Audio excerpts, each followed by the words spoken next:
So what do you think about Elf on a Shelf? I don't mind it.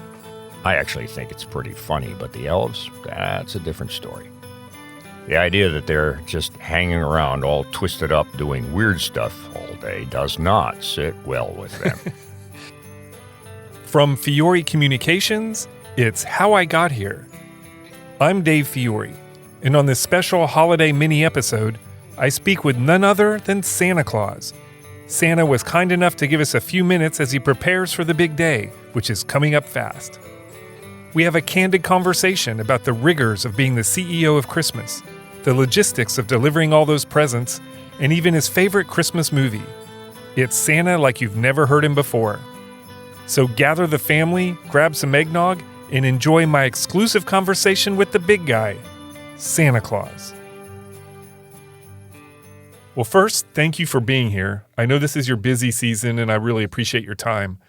I cranked down the air conditioning the best I could. Oh, well, thanks for having me. As you know, I deliver presents all over the world, so Florida's no problem for me. Although I will say, with so many trees, Tallahassee's not one of the easiest places to navigate the sleigh. Now, Arizona, that's some easy flying. I don't doubt it. Speaking of that, I know you will slay this podcast. That's a good one. Never heard that before. Okay, so you've already dropped the ho-ho-hos on us early today. So I'm curious, where did that phrase come from? I really don't know. It just started with me laughing and then all of a sudden took on a life of its own. I love to laugh, and Mrs. Claus is a lot funnier than most people give her credit for. She does a lot more than just bake cookies and care for the reindeer and keep the elves in line. Besides, it's better than he. Doesn't have the same ring to it. No, it definitely does not. So were you ever upset that the Green Giant frozen food guy also uses ho-ho-ho? Who? Oh, never mind. Is there something I should look into? Like, do you have a Morgan & Morgan here? Well, actually we do, but I think we should just move on. I guess we should have started with this, but do you prefer St. Nicholas or Santa or Mr. Claus? Santa's good. I think that's what most people know me as anyway. And Santa Baby is one of my favorite Christmas songs. So you were born in Turkey, and you're reported to be about 1,750 years old. And I have to say, you don't look a day over 1,500. So what's your secret? Well, first I'd say don't waste your money on those expensive facial creams. Second, look, I'm not a young man, but I bring happiness to millions of people and to children every year that keep me young. It's hard work, but I love it. I mean, I get to make and deliver toys, which is more than I can say is happening these days with the supply chain and all those issues you're having down here. Wait, you've heard about that? Oh, of course. That's why we decided centuries ago that it's better if we handle our own logistics. Of course, that was before Amazon Prime, but still, we make it, we deliver it, we keep it simple. Since 280 A.D. Okay, since you brought up delivery, I have to ask you this.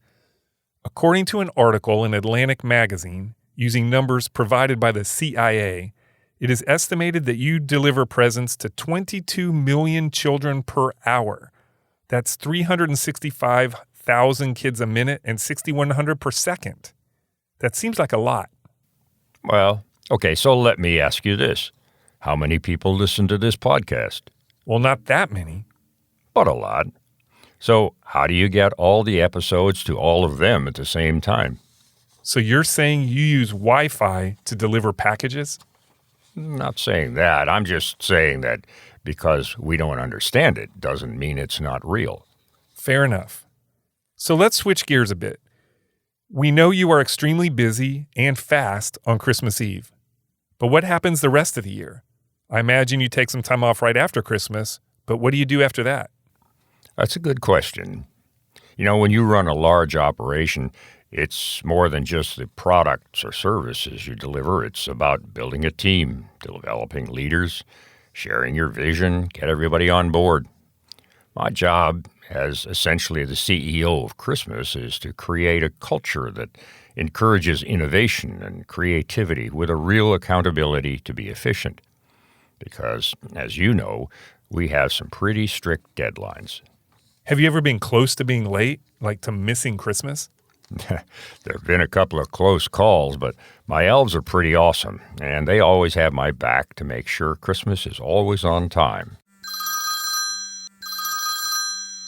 Sorry about this. Yes, dear. Yes, I got your list. Yes, there's a Publix right around the corner. Yeah, I'll see you soon. I love you too. So you need a few things? Always. Those elves really love to work up an appetite. I bet. So I know you need to get back, so if it's okay, I'd like to do a quick speed round. I'll ask you some simple questions that I think a lot of our listeners would ask you if they could be here. Is that okay? Yeah, let's do it. All right, great.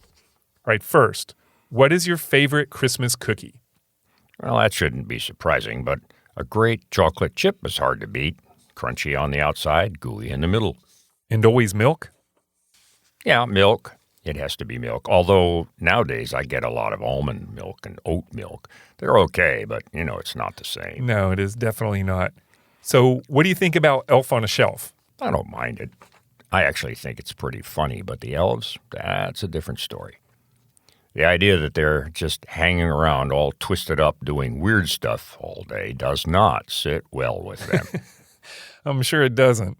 Okay, what about your favorite Christmas movie? Christmas Vacation's always made me laugh. Watching Cousin Eddie never gets old. I don't like the ones that actually have a Santa in them, though. That's disrespectful, if you know what I mean. At least I don't smell like beef and cheese. Yeah, you don't. I haven't noticed that at all. So is Rudolph a diva? Not at all. Being left out all of those reindeer games as a kid kept him pretty well grounded. Yeah, that makes sense. All right, final question. We've talked about how you got here. Where do you think here will be for you in the next 300 to 500 years? Well, I hope I'm doing the exact same thing. This is a pretty special gig, and I am grateful and humbled to be serving the children of the world with gifts that definitely do not come from their parents. All right, well, Santa, thank you. We appreciate your time, and thanks for coming down today. Merry Christmas. Ho, ho, ho. That was Santa Claus. After we were done, he asked me to remind everyone to do your best to stay on the nice list and to keep those letters coming. Thanks for listening. From the entire team at Fiore Communications, Merry Christmas, and may you experience joy and peace this holiday season.